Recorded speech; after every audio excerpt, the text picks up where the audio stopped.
Selamat malam kepada Bapak dosen, Pak Sunar, dan rekan-rekan sekalian. Kami dari kelompok 2 di sini akan membahas materi mengenai memahami filsafat, agama, etika, dan hukum. Namun, sebelum kami membahas materi, ada baiknya kami memperkenalkan diri terlebih dahulu. Perkenalkan, nama saya Niputu Fira Agustiari Putri, nomor absen 17, dan rekan saya. Perkenalkan, nama saya Niluh Gede Dita Dian Karmautami, nomor absen 29. Pada kesempatan kali ini, saya akan menjelaskan dua sebab materi. Untuk materi yang pertama, yaitu menjelaskan perbedaan filsafat hakikat. Filsafat itu berasal dari dua kata Yunani, yaitu philos yang berarti cinta dan sophia yang berarti bijaksana. Dengan demikian, filosofia berarti cinta terhadap kebijaksanaan.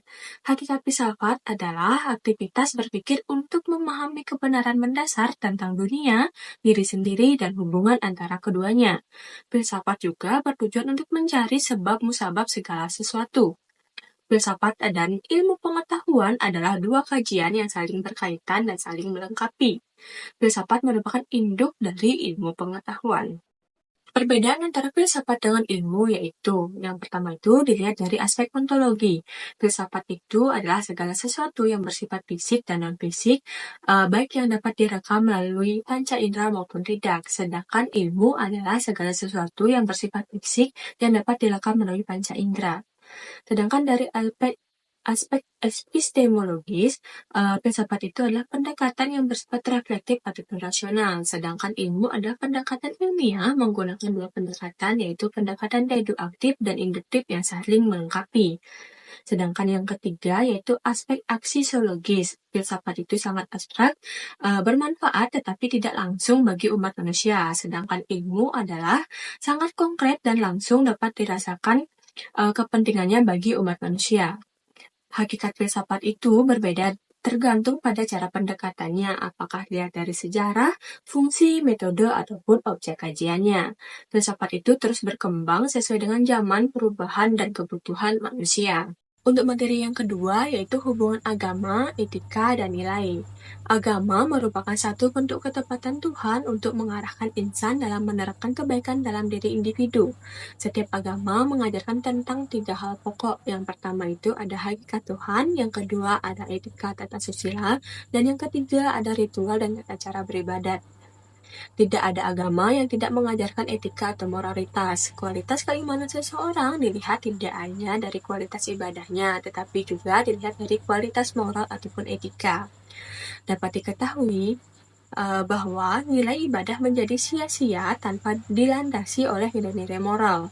Tingkat kualitas ibadah dan tingkat kualitas moral seseorang akan menentukan gugus hierarki nilai kehidupan yang telah dicapai. Seluruh agama memiliki tujuan yang hakiki, yaitu untuk merealisasikan nilai tertinggi, yaitu hidup kekal di akhirat. Agama Hindu menyebutnya dengan moksa dan agama Buddha menyebutnya dengan nirwana.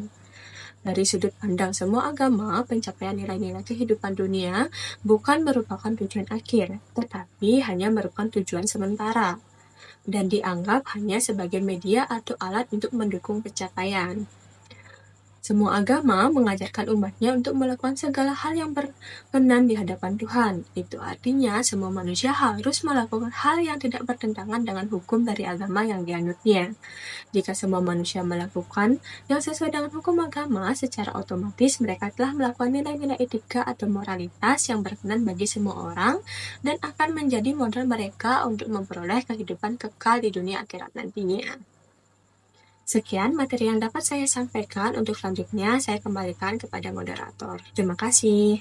Selanjutnya, di sini saya akan menjelaskan materi ketiga mengenai mengidentifikasi hukum etika dan etiket.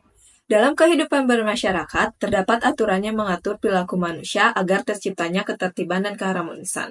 Aturan tersebut dapat berupa hukum yang bersifat mengikat, etika yang berlandaskan nilai moral, serta etiket yang berkaitan dengan tata krama dalam pergaulan. Meskipun ketiga memiliki peran penting dalam kehidupan sosial, terdapat perbedaan mendasar dalam sifat dan penerapannya. Berikut adalah penjelasan mengenai hukum, etika, dan etiket beserta dengan ciri-cirinya. Yang pertama ada hukum. Hukum adalah seperangkat aturan yang dibuat oleh otoritas resmi, seperti pemerintah atau lembaga hukum, yang bersifat mengikat dan mengatur perilaku masyarakat. Peraturan perundang-undang atau adat yang secara resmi dianggap mengikat yang dikukuhkan oleh penguasa atau pemerintah. Ciri-ciri dari hukum ini, yang pertama bersifat wajib dan mengikat bagi semua orang dalam satu wilayah, yang kedua dibuat oleh lembaga yang berwenang seperti DPR dan pengadilan, yang ketiga memiliki sanksi jelas jika dilanggar seperti denda atau hukuman penjara, yang keempat bertujuan untuk menciptakan ketertiban, keadilan, dan kepastian hukum. Yang kedua ada etika. Kata etika dalam bahasa Yunani adalah ethos atau tunggal, yang berarti kebiasaan-kebiasaan tingkah laku manusia, adab, watak, perasaan, sikap, dan cara berpikir, serta taeta atau jama yang berarti adab kebiasaan. Dalam bahasa Inggris, ethics berarti ukuran tingkah laku atau perilaku manusia yang baik, tindakan yang tepat, yang harus dilaksanakan oleh manusia sesuai dengan moral pada umumnya. Etika adalah ilmu apa yang baik dan apa yang buruk dan tentang hak dan kewajiban moral.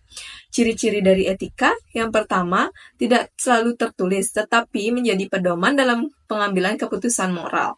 Yang kedua, tidak memiliki sanksi hukum tetapi dapat menimbulkan sanksi sosial, misalnya dikucilkan atau kehilangan kepercayaan. Yang ketiga ada etiket.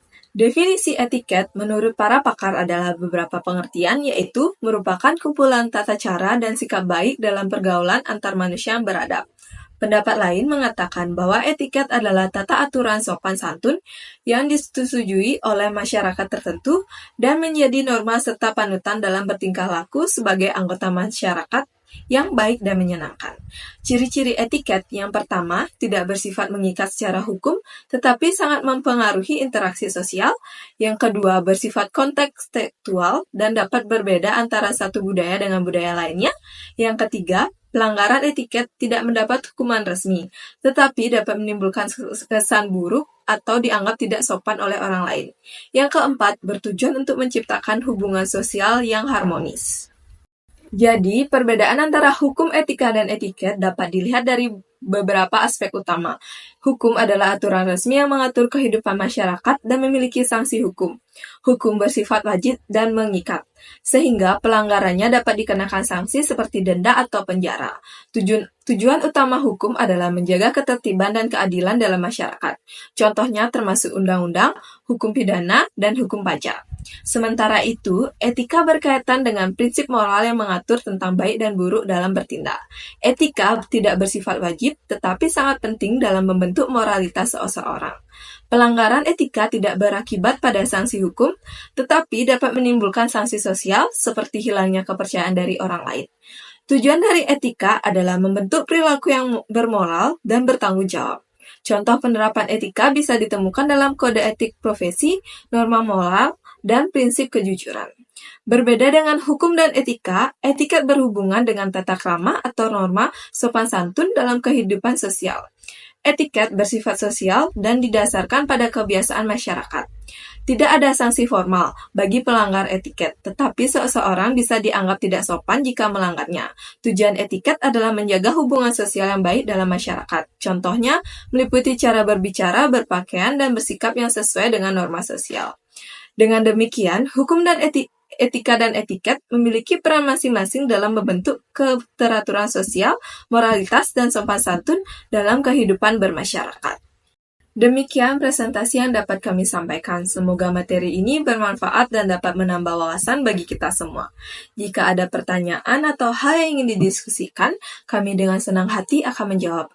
Terima kasih atas perhatian dan partisipasinya. Kami ucapkan selamat malam.